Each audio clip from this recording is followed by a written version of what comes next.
წვავ ჩემს დღიურს, მაინც ვეროვის გადავცე. მე ბოლო ვარ, დიდი მიზნისთვის სიცოცხლეს გავცე. ყოველს მივყავარ სადღაც, იცი დედა, ხვალ მე ვიცები ხარად. იცოდი არავინ მაძავებს, ვაზროვნებ სრულიად საღად. გთხოვ მოპატიე და გიყვარდე მარად, გთხოვ დარგე ეზოში ბალი, მე ვნახავდე და მე ვიცები ხარად. მსოფლიოს ისტორიის განმავლობაში მრავალი ელიტარული და სამხედრო შენაერთი არსებობდა. მათ განსხვავებული სტრატეგია, ბრძოლის მიზანი და საშუალება ჰქონდათ. ასეთი მრავლად იყო.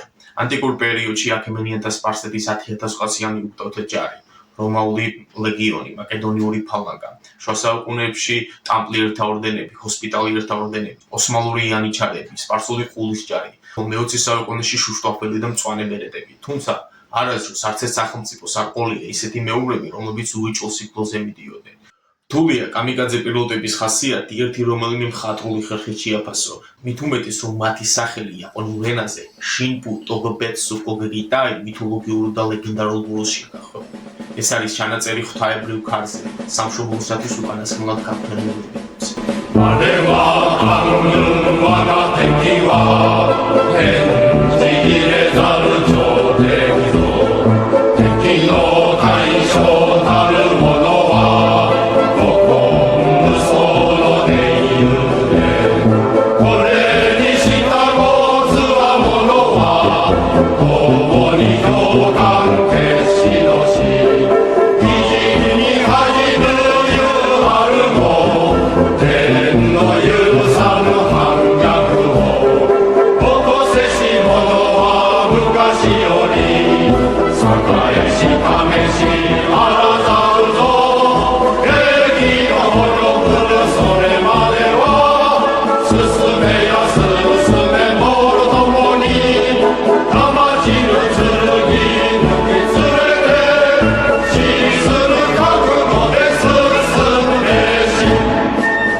მათი ისტორია ჯერ კიდევ შორეული წარსულიდან იწყება, როცა მონღოლთა დიდი ყაენის ჩინგიზის შვილიშვილმა, ასევე დიდმა ყაენმა ყუბულაიმ იაპონიის დამორჩილება გადაწყვიტა.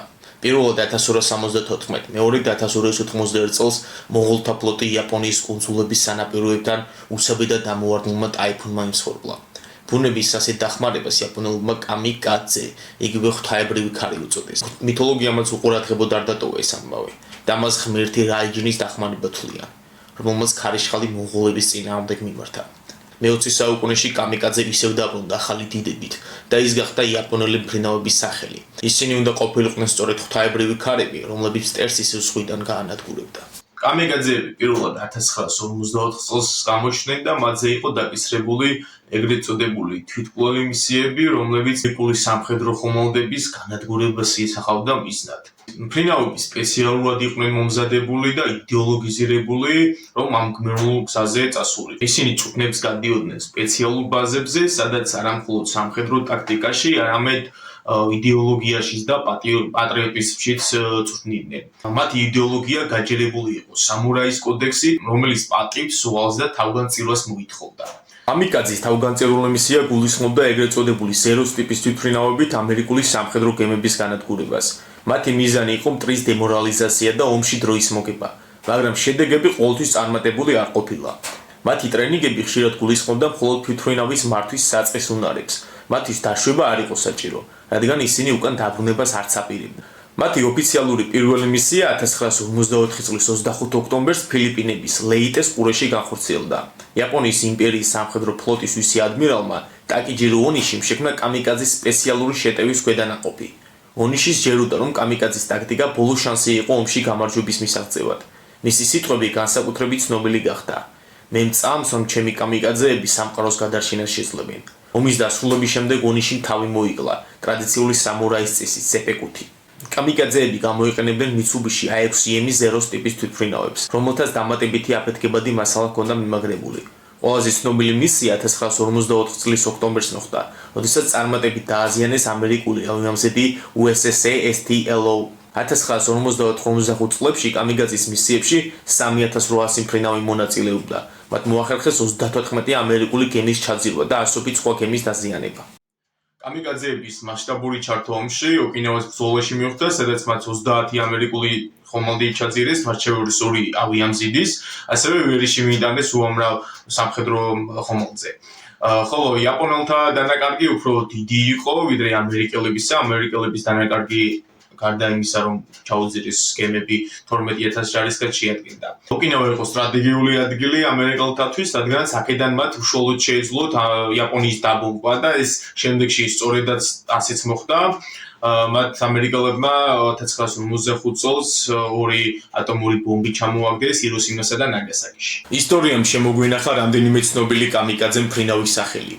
კიო შეუგავა, რომელმაც შეტევა განახორციელა USS Bunker Hill-ზე 11 მაისს 150 ადამიანის სიცოცხლე შეიწირა. ერთ-ერთი ყველაზე ცნობილი კამიკაძე იყო იუკი საკამოტო, რომელმაც სიკვდილამდე დაწერა ემოციური წერილი ოჯახისთვის.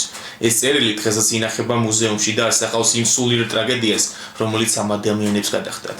იუკი არაკი ყველაზე ახალგაზრდა 17 წლის მფრინავი იყო, რომელიც დაეჯახა ამერიკულ გემს ოკინავასთან. მისი გამოსახულება ყველაზე ცნობილი გახდა. მოშენილია კადრები, სადაც იუკიო სხვა მფრინავებთან ერთად სვამს სასმელს, საკის და იღიმის კამერის წინ. ამ სურათმა განასახიერა იაპონიის მებრძოლის სული. იუკიო არაკის წერილები აქრთოვანებას იწვევს. ესაც სიჩუმეში ვზივარ და ვუყურებ ცას, ვფიქრობ ღირს კი სიცოცხლე დაკარგო იმ სამყაროსთვის, სადაც აღარ იქნები, მაგრამ ჩემმა ოჯახმა მე აქამდე მომიყვანა და არ მოქვს უკან დახევის უფლება. დედა თუ ოდესმე ცაზე კაშკაშა ვარსკვლავი დაინახო, იცოდნენ რომ ეს მე ვარ. ეს იქნება ჩემი საჩუქარი შენთვის, რათა არ იტირო. იუკიო არაკის და სხვა კამიკაძეთა ისტორიები ჩვენთვის გაკვეთილი უნდა იყოს. ეს არის შეხსენება, რომ მიწყვეტს ადამიანურ ცხოვრებას და იდეოლოგიით ქმნის გმირებს, რომლებიც სინამდვილეში მსხვერპლი არიან. კამიკაძეები მეორე მსოფლიო ომის ერთ-ერთი ყველაზე შთამბეჭდავი და მტკივნეული ფენომენია.